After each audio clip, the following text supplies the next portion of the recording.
तर पत्रकार परिषद पाहून तळपायाची आग मस्तकामध्ये गेली। निवडणूक आयोगावर राज ठाकरेंनी संताप व्यक्त केला। निवडणूक आयोग सत्ताधाऱ्यांच्या हाताचं बाहुल आहे। तर राज ठाकरेंनी ट्विट करत आता निवडणूक आयोगावर जोरदार हल्लाबोल केलेला आहे। जोपर्यंत मतदार याद्यांमधील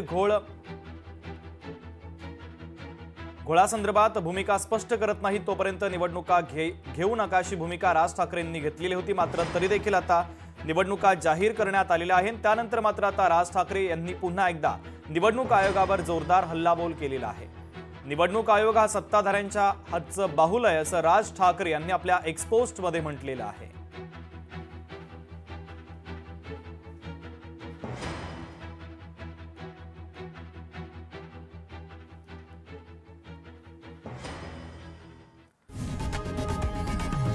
लोकशाही मराठी ऐका, पहा, जागरूक रहा।